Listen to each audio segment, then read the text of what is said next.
In this episode, Kiryu fights an entire army while Date gets winded, walking up some stairs.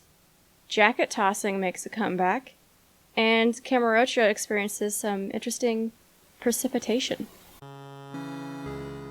Thank you for coming back from our replay reviews. My name is Leah. And my name is Kathy. We are two friends who are here to replay, review, and analyze your favorite video games.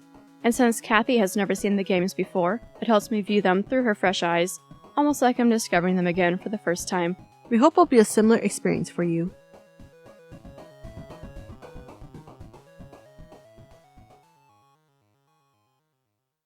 It's going to be a long night. It's 10 o'clock right now. And I know we're going to do an hour and a half recording, or 2 hours if history proves right. Yeah, I thought we were making good time, and then we had a Windows update incident. Yeah. Okay, should we start? Yeah, let's definitely start. I guess we just have to start with scene 1. To summarize it, Kiryu fights his way into the Millennium Tower. So he follows Cosmo's instructions and heads to Aris, but he and Haruka are stopped by an army sent by Nishiki, and it sounds like they intend to kill him. That's where I don't know if Nishiki's just acting out on emotion or if he really does have the intention to really have them dead. We know he's a bit hot-headed and makes rash decisions, so I don't know if I really trust that he wants them dead, or if he's just saying, like, just kill them. Or if people are misinterpreting him, thinking that they want him dead for reals. I want to agree with you, except this is the second time now that he sent people to kill him. That's true. So I don't know. Okay, slap aside. I still am a fan of Nishiki, and I say this as I watch this, and we're talking about this chronologically. So at this moment of the game, I still have a lot of faith for Nishiki for righting his wrongs, or maybe he's misunderstood. You have hope, and there's nothing wrong with that. He's not in the right frame of mind, though. I think we can agree with that. But it sounds like he is placing this order to kill Kiryu because basically Kiryu is the last thing standing in his way of becoming the 4th chairman. I have a question, and it's kind of a loaded one. And if you want to answer it later, just let me know. But here's what I wrote. I wrote that Nishiki has come a long way, but what has it cost him? Everything. When we think about what has it cost him, what has he gained from this? That's the other thing.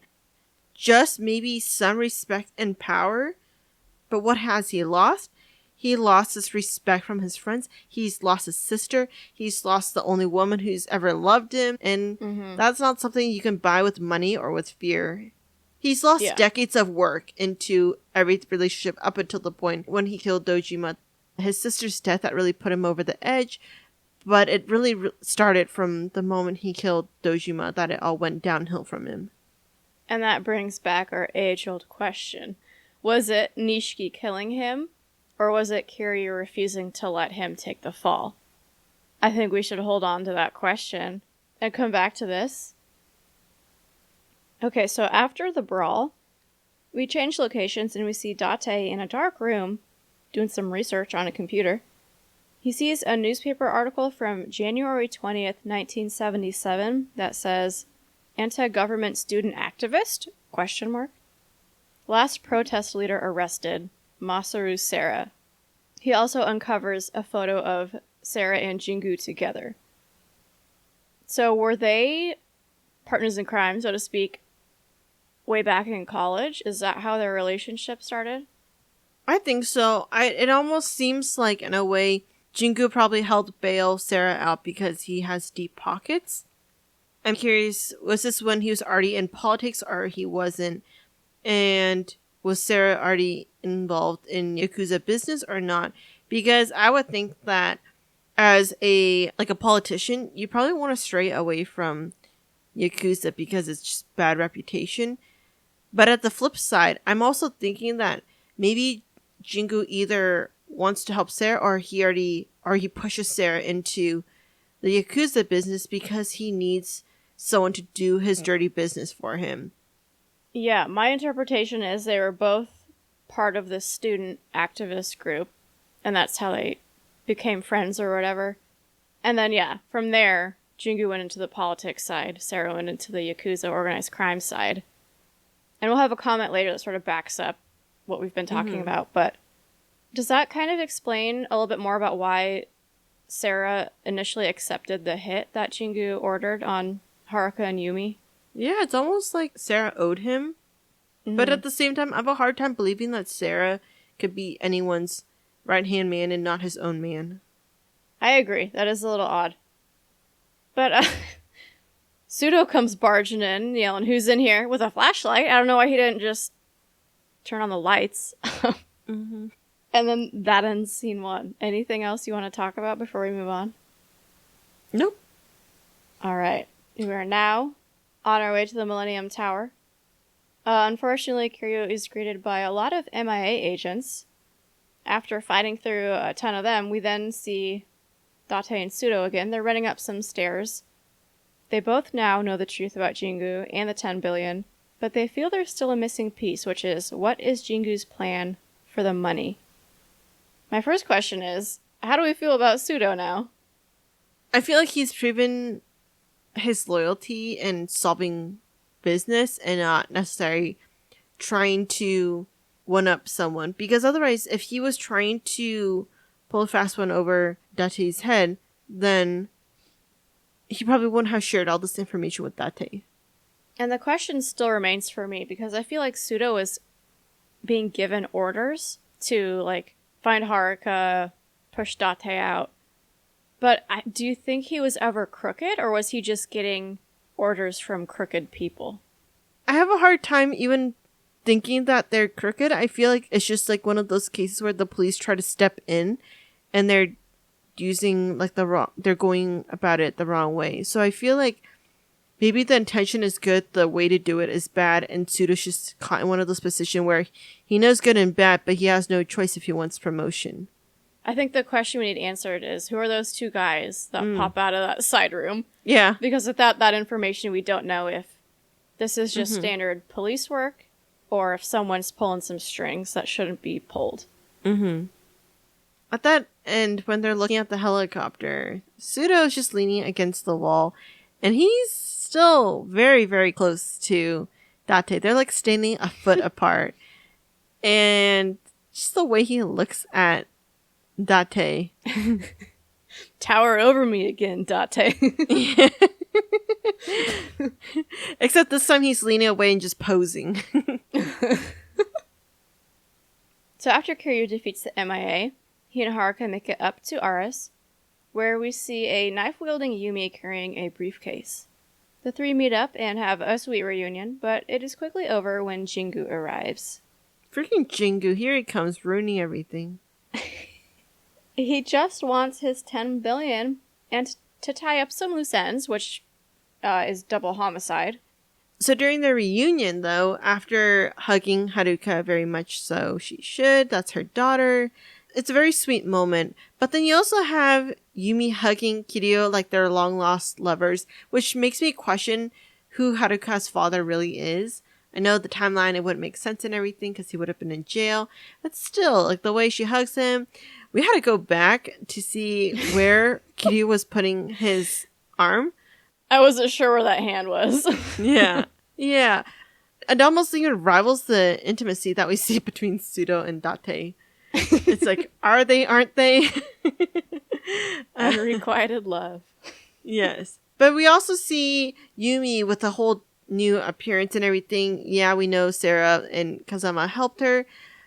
But also, we see Yumi now with the tat. It's a real tat. The tit tat. Yes.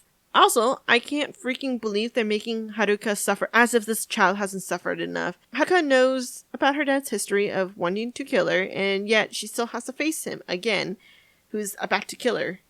Tries to kill her. Takes a shot. Yeah. I think Kiryu learned something from Majima, though, because he jumps in front of the bullet. Thankfully, it only grazes his shoulder.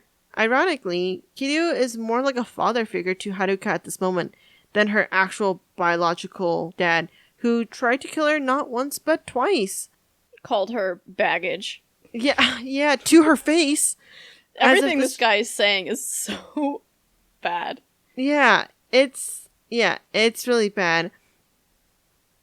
Well, then Terada shows up with a couple of grunts, evening the odds a little bit against Jingu's army, until Jingu gives an order and Terada's grunts detain him. So it turns out Jingu is using the 10 billion to pay the Omi for a partnership, and he's betraying the Tojo clan at this point. The confidence this man has to think that he can be handing out money and paying these people when he doesn't even have the actual cash with him. I mean, it takes guts. But also he mentions his political ties are too hard to refuse. And his ultimate plan is to use the Omi to take down the Tojo clan and control politics and organized crime. So, okay. I know we have varying opinions about Kazuma. But I just have a question to ask you. Mm-hmm. Because we know that Terada was helping out Kazuma because he owed him or whatever. And that's how he got involved in this whole thing.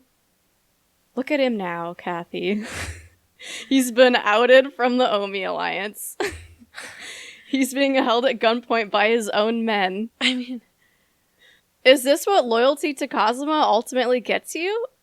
How many times have we seen it go right? That's my question. we've only seen 2 games, and so, but I don't know. I agree with you that we haven't seen it go right all the time so far. Yeah, I don't think he necessarily intends to put people in bad situations, but I don't think that he minds the possibility of it. Mm-hmm.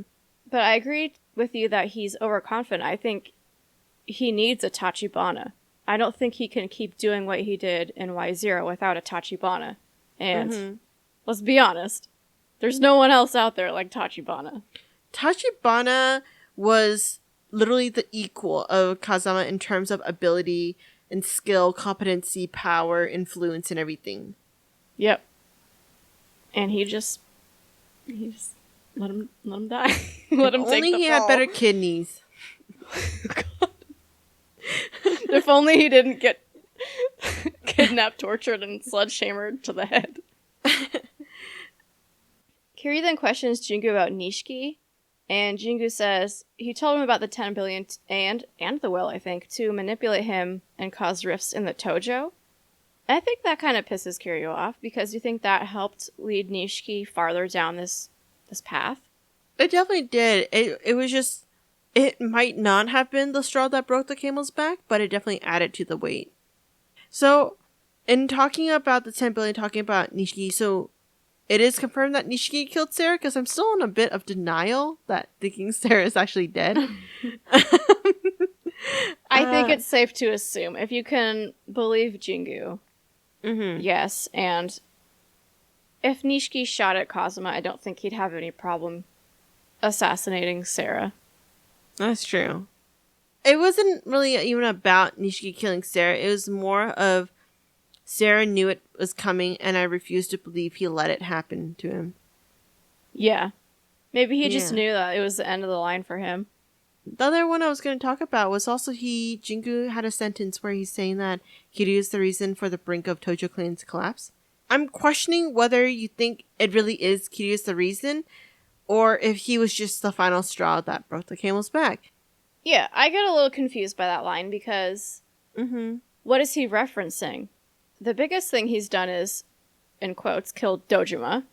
That caused a rift. But then he's been in prison for 10 years, and then this stuff started when Nishiki outed the missing 10 billion and all that stuff. And when Kiryu gets released, I mean, he's just looking for Yumi. He didn't even step his toes in the Tojo clan, really. He had Shinji working for him, but Shinji was ultimately working for Kazuma. Based on Jingu's personality type, I think he just wants someone to blame it on, and he also seems like someone who's more emotionally manipulative. And so I think this is one of the other reasons how he got to Nishiki, was saying it's your fault or it's his fault and really playing to their emotions. I'd agree with that. Unless we're completely missing something, I don't see how Kiryu is responsible for all of this, because he certainly didn't steal the 10 billion. Yeah. He certainly wasn't involved in Jingu laundering it through the Yakuza. Yeah. And he didn't kill Sarah. No. So I don't know what he's talking about. Someone Yeah. tell us, did we miss something? On the flip side, then you have someone who's awesome, like Yumi, who has a backup plan. And maybe it's because she knows Jinku enough to know that she can die at any time. She's awesome at saying that you kill me and everything's gone. She played the long game, like Shimano claims to play. Didn't work for him.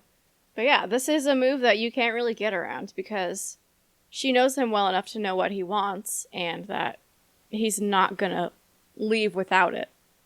Mm-hmm. And that's a weakness for him, honestly, because it helps her know how to control him, how to manipulate him. But yeah, she says if the bomb goes off, it will destroy the 10 billion, and then says that I won't let you have this money. So here's my question. According to Kazuma, he and Sarah were going to steal the money to out the money laundering, and Yumi volunteered to help.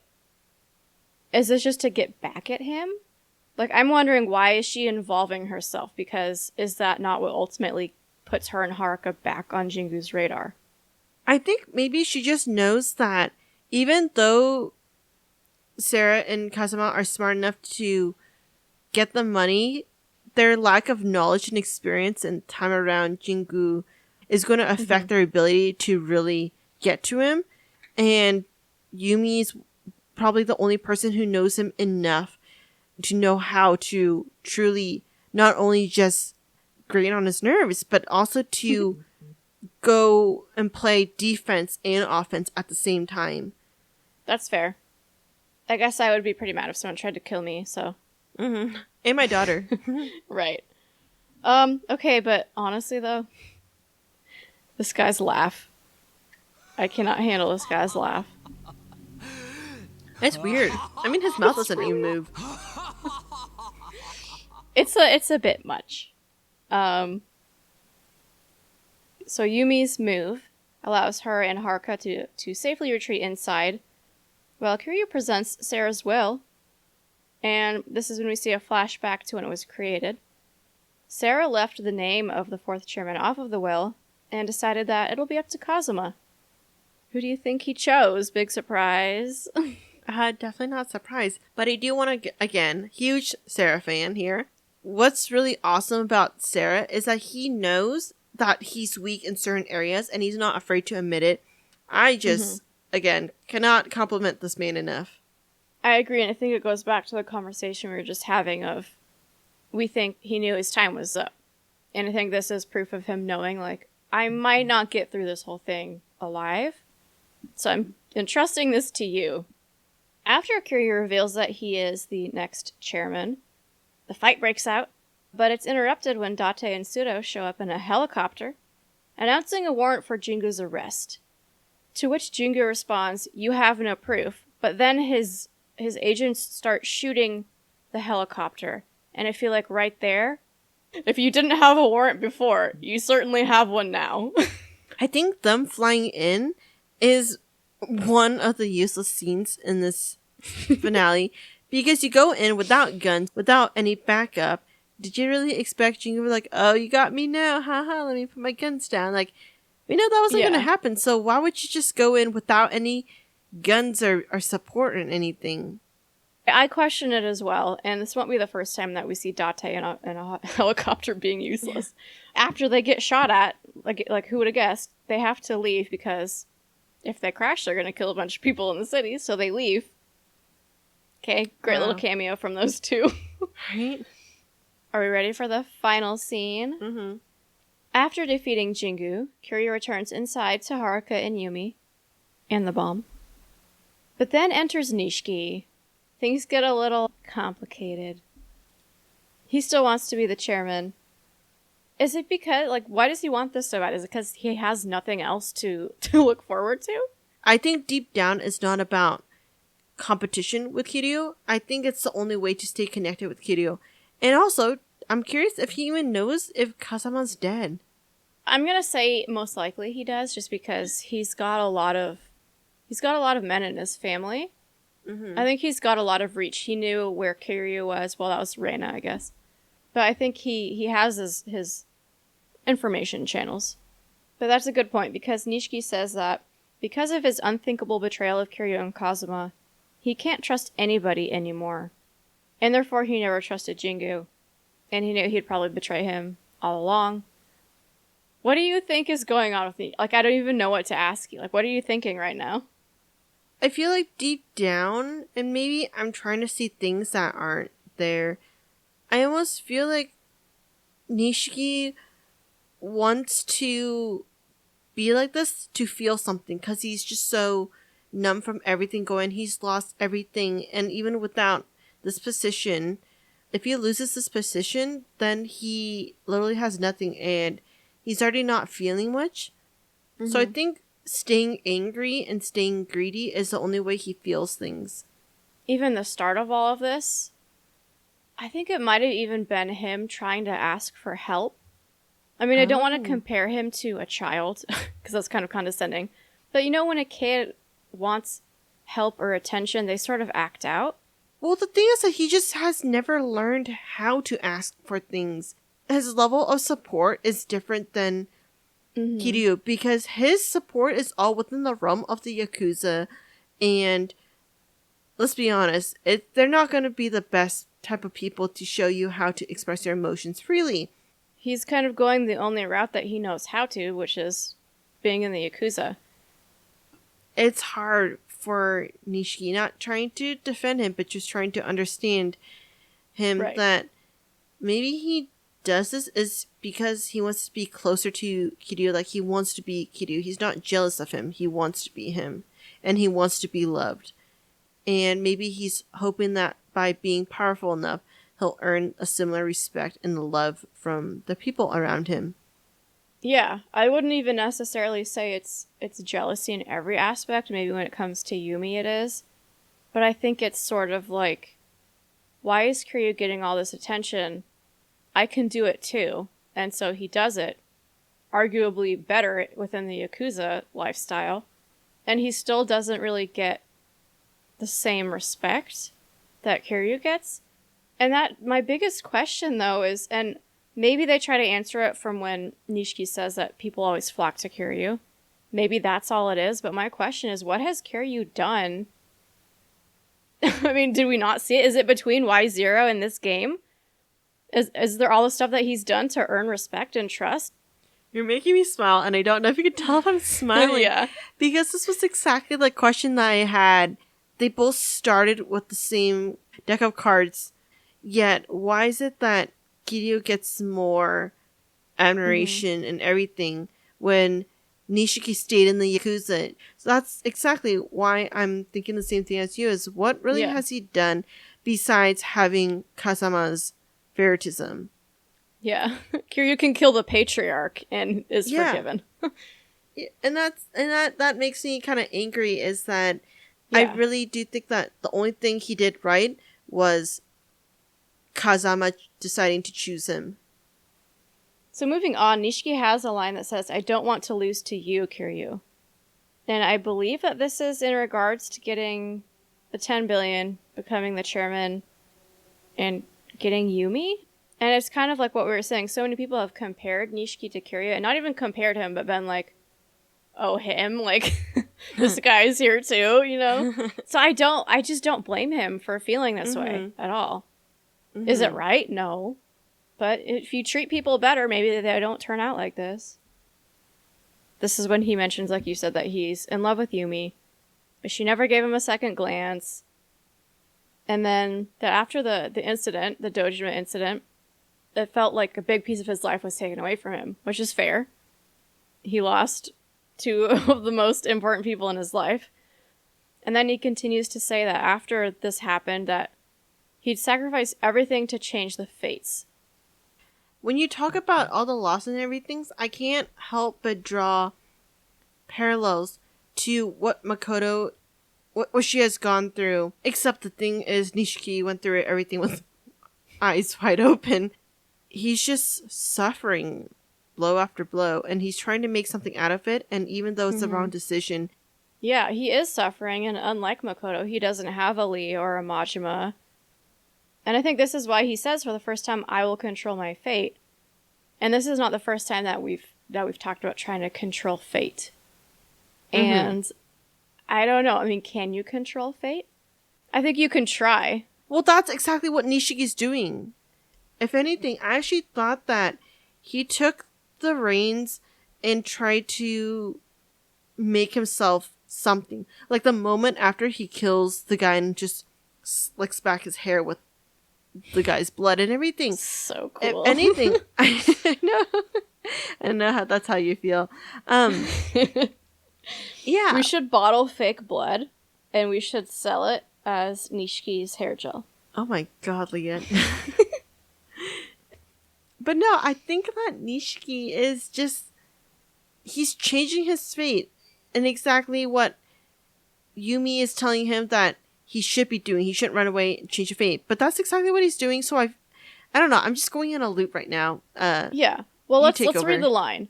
Nishi says that he's going to control his own fate, take over the Tojo clan, take Yumi. And then she says, first of all, she starts it out with, "Don't you get it?" Which irks me. And then continues to say, what good will that do? Changing your fate that way won't make you happy. And I agree. I think she completely misses the mark. Like, she has more to say, but before we get there, she completely misses the mark. The point is, he's already lost everything that makes him happy. What is he running? He has nothing left to run away from. It's one of those positions where if you haven't suffered, you don't really know what the sufferee is going through. She's not the one who lost his sister to cancer and betrayed everyone he did to help his sister. She's not the one who lost the best friend. So I also feel like she has no ground to stand when she's saying that. Don't be going at him saying that, oh, you made the wrong choices and everything. For that reason, I'm kind of mad at Yumi for doing that. I don't even know if Kiryu even understands the level of hurt that Nishiki has been through. I don't think he does either. I really don't. And then, to make things worse, Yumi's next quote is, "You're just running from things you don't want to face." What exactly is that? Because, in my opinion, he's literally faced things head on by taking shots at Kazuma, showing up right now, involving himself in this whole 10 billion conspiracy. I mean, what is he running from? Just her and Kiryu being in love? And poor Nishiki's the third point in the triangle? I don't understand how she can even blame him. Like, do you want him to hang out around you? And do you want him to turn into an ugly green monster full of jealousy and everything? And I almost feel like she's judging Nishiki as if he was Jingu, and I don't think it's fair. Nishiki had to crawl his way through hell and up, and yet you still compare it as if they're both the same men and accusing them of running away from problems. Right. And Yumi, let's not forget, Nishiki is the one who shot the man trying to rape you, so have some respect for what he saved you from. Yeah. Yumi continues to say, if you really want to change your fate, doesn't that mean you have to stay and accept the suffering? What has he been doing for the last 10 years? Yes, thank you. I was like, this woman. Yeah. I know you had amnesia. Yeah. But he didn't. He's been dealing with this suffering for 10 straight years and trying to make the best of it. And like you said, putting that energy into rising in the Tojo clan because he had nothing else. Well, what have you done? You abandoned your daughter. You blacked out your memory so you weren't even able to help and everything, and you lived a blissful life. And you had money. You had Kazama and Sarah supporting you every step of the way. And now you also have Kiryu, the man you love and everything. You also had Reina's support when you worked there. And you had people buying you fake IDs and everything. And building you a bar at the top of a skyrise. Right? Yeah. Clearly Kazuma could have helped pay for his, was it Akemi? For her surgery. Where was that money when Nishiki needed it, Kazuma? Right.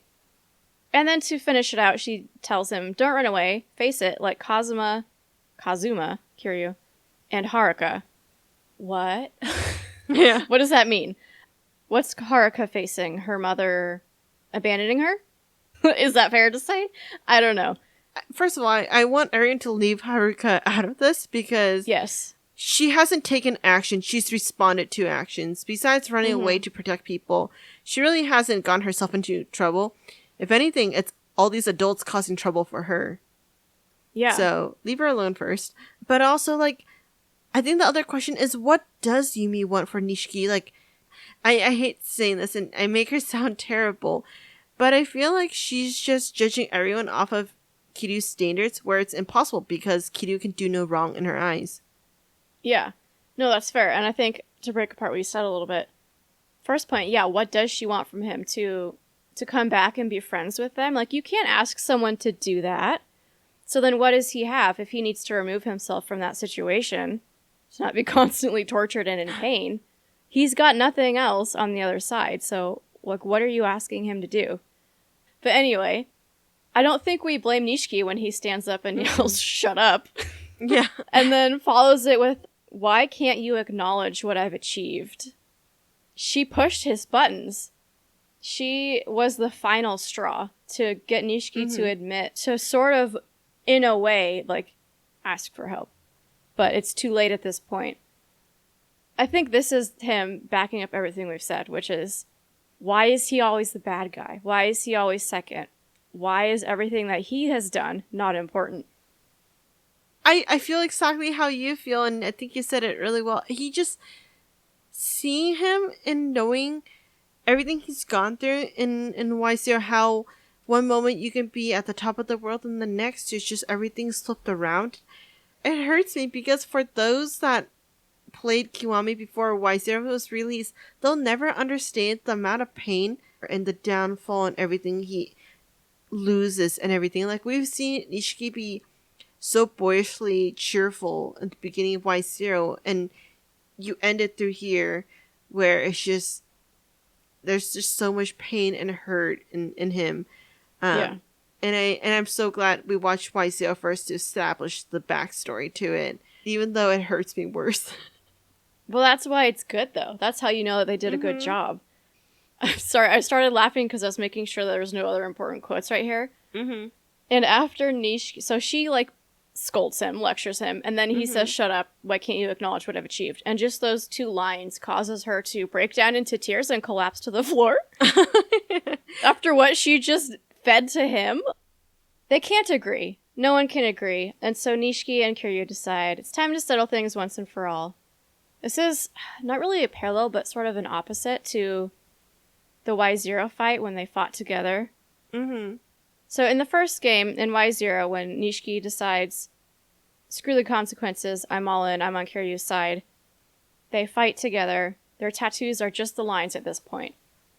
Now, they're fighting each other, and their tattoos are filled in, they're complete.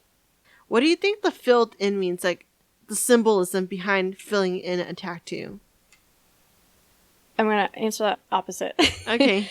The lining, having just the line work done, I think that, I mean, we talked about it, it's symbolic of not being complete. Their legends aren't complete. Their character arcs aren't complete. They're still inexperienced. They're still finding their way. Having them filled in is sort of the, okay, this is the end of their story. Their tattoos are complete. The koi has become the dragon, and there can only be one dragon, as Shibusawa said at the end of Y0. And so I think it's sort of the loss of the innocence, the loss of the hope, the loss of, this is what we can turn the Yakuza into with you and me together. That's over. And that was never going to happen.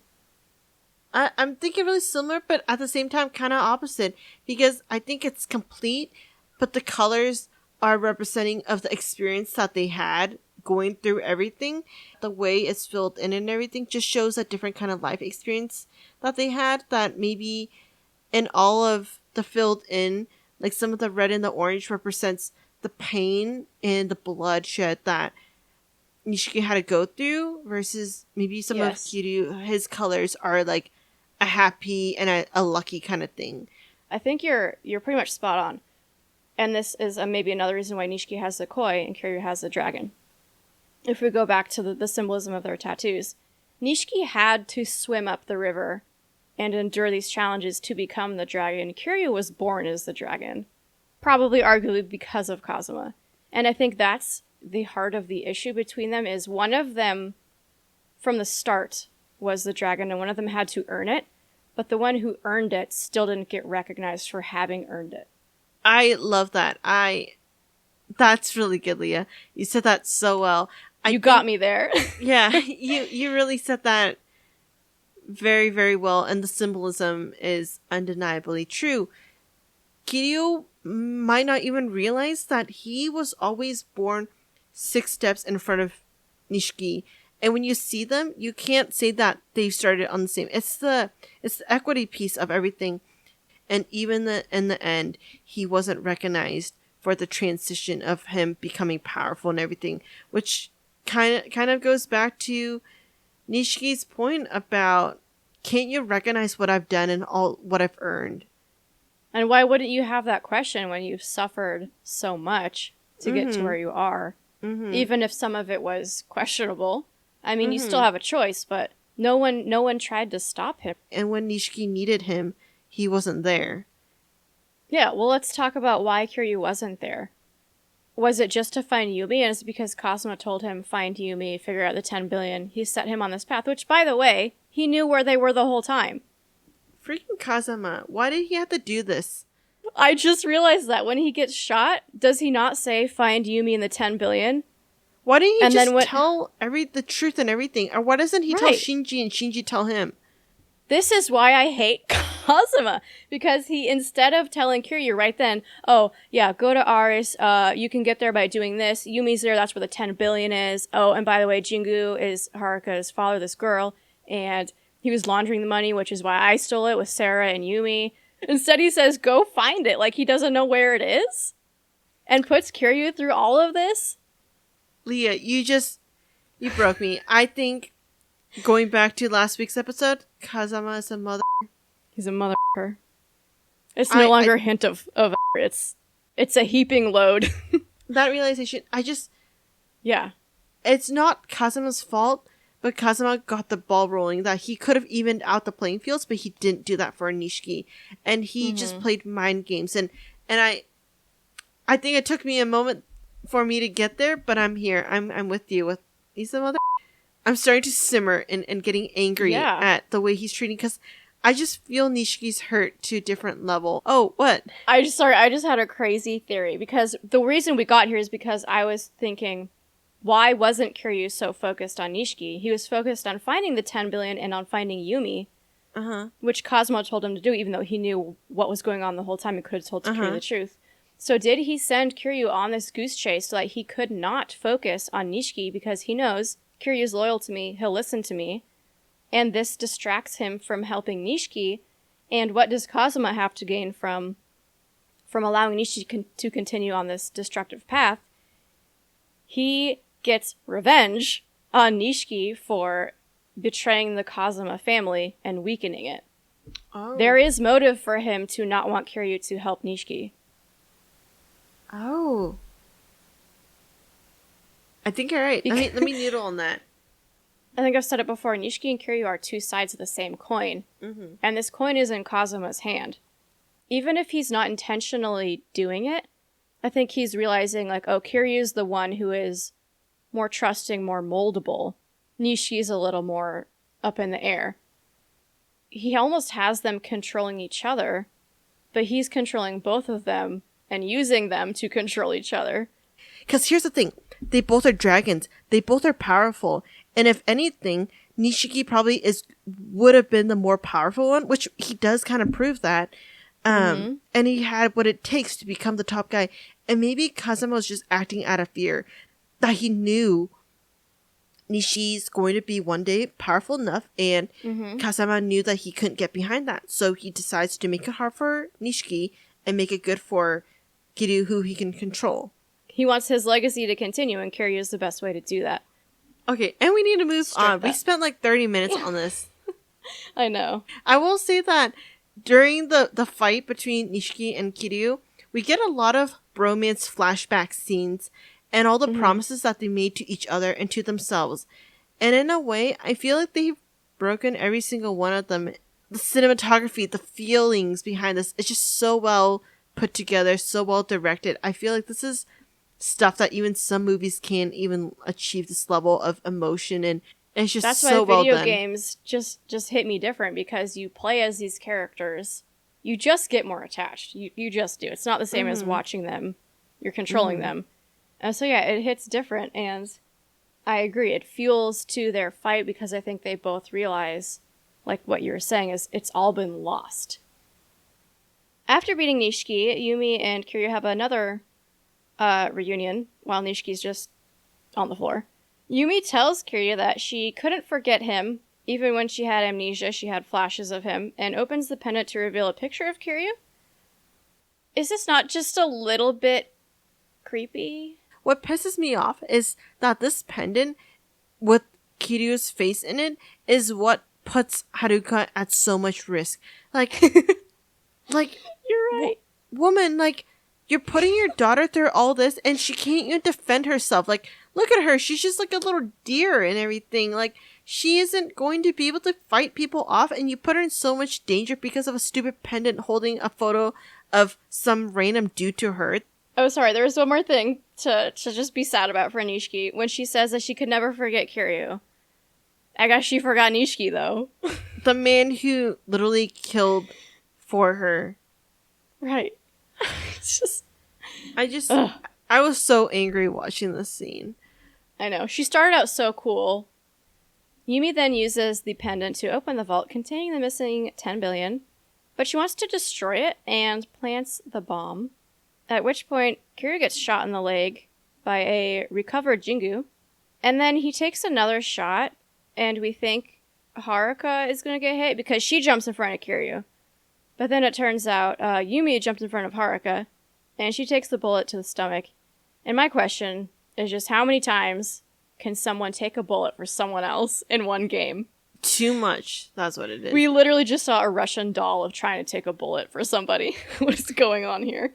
And if had Kiryu actually done what Nishiki can do, which is to kill Jingu and put a bullet through his head, which you said you would like him to put a bullet through the mole. Oh, that mole is just asking for it. It's just he's asking to be shot right there. It looks like a No bullet offense to wound. anyone with moles, beauty marks. They look good on people who are nice.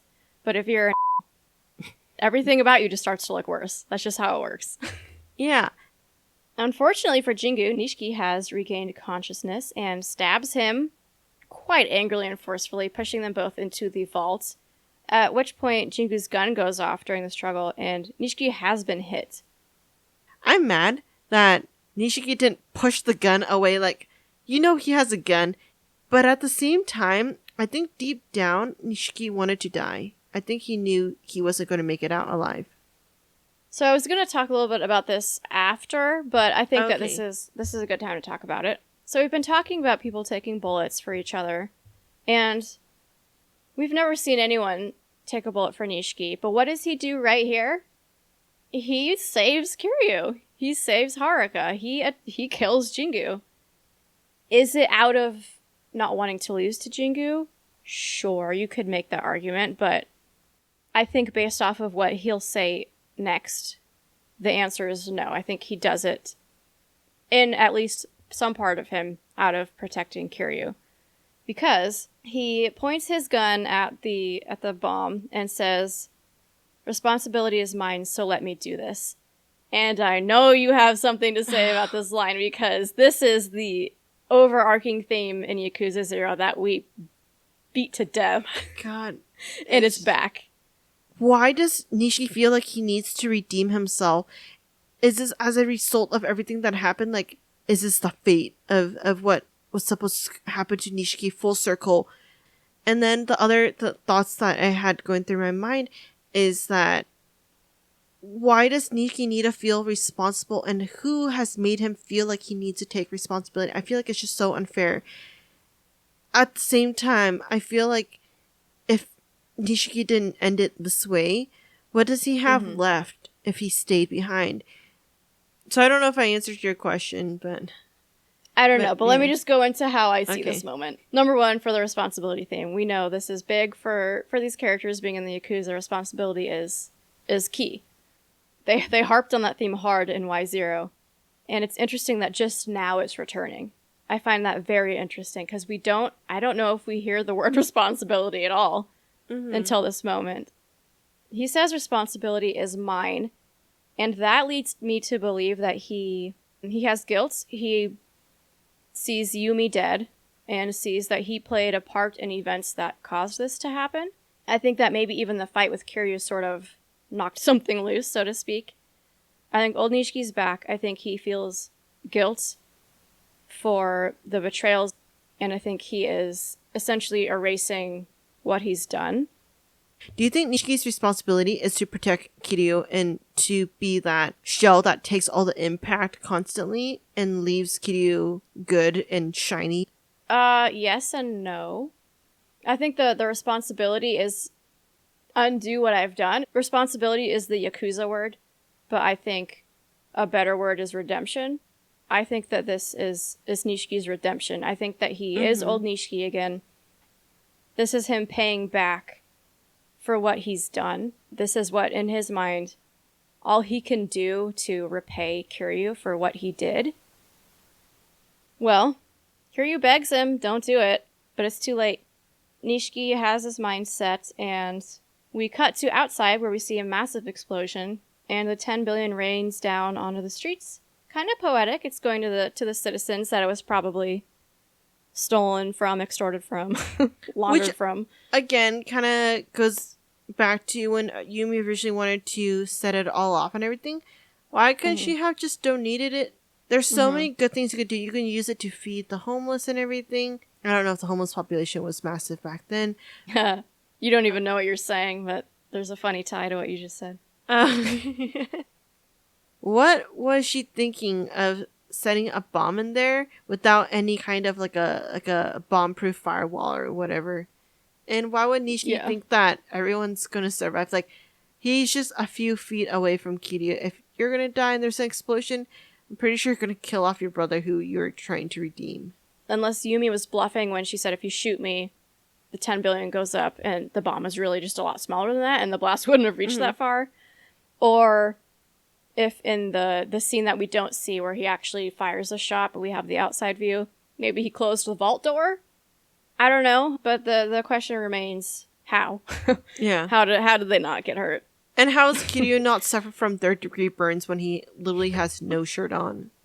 They're definitely going to have some internal bleeding from the shockwave. Poor Haruka, she's going to get cancer.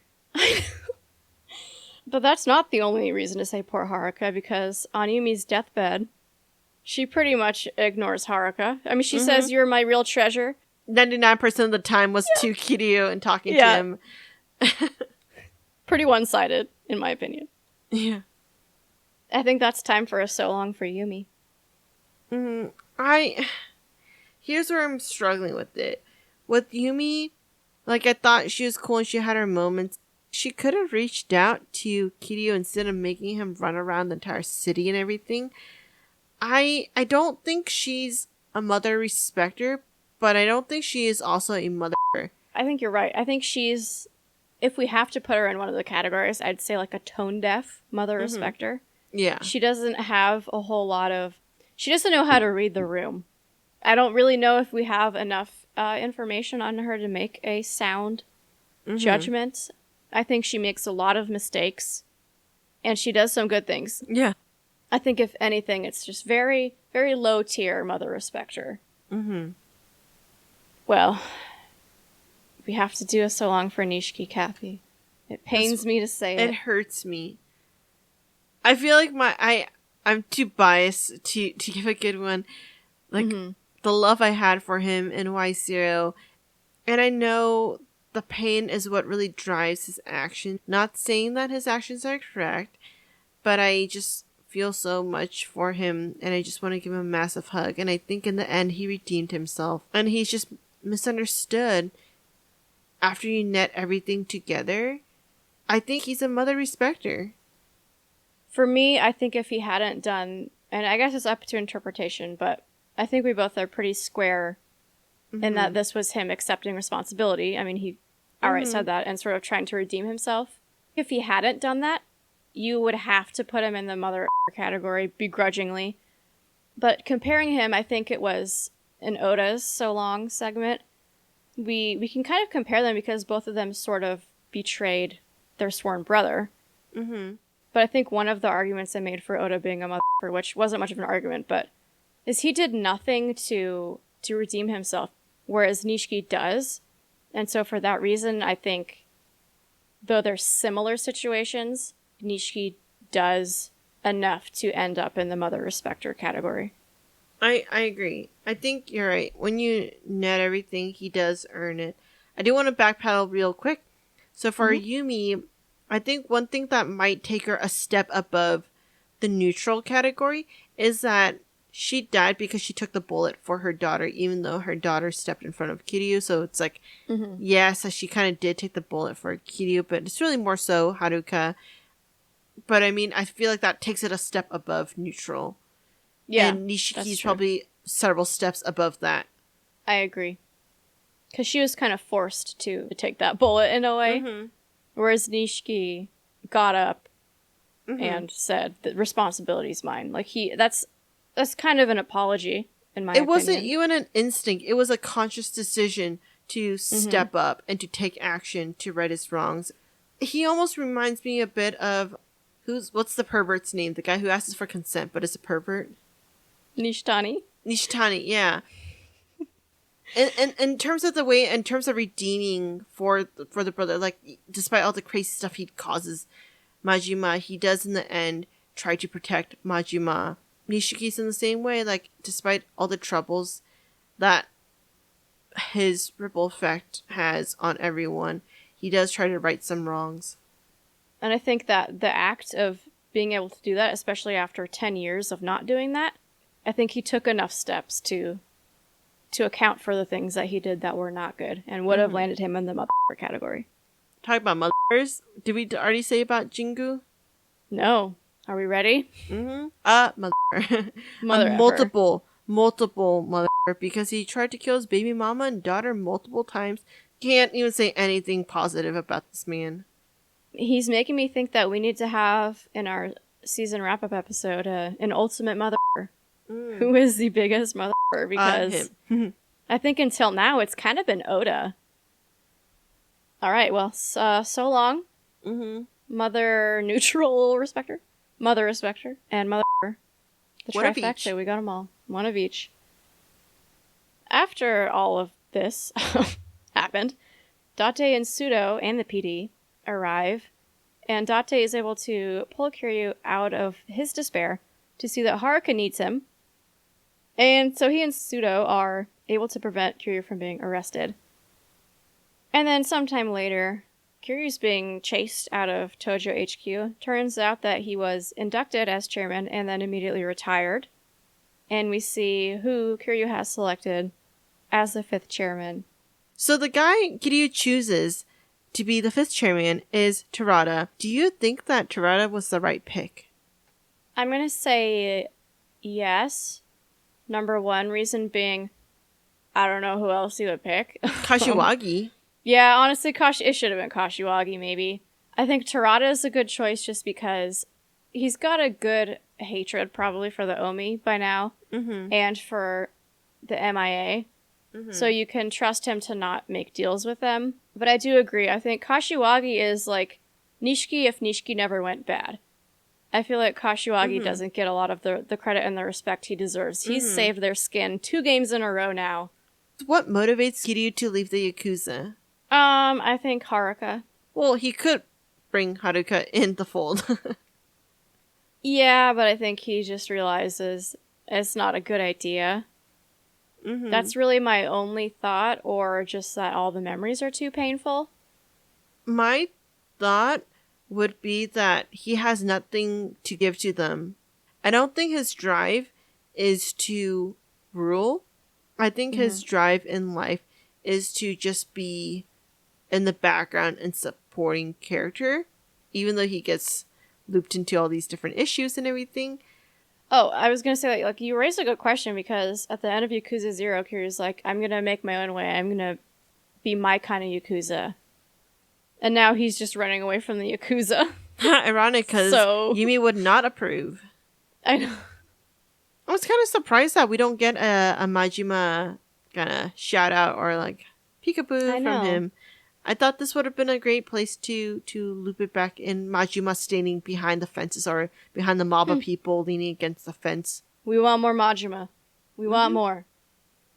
For all we know, he's still in the basement of the Shangri-La or whatever. Yeah.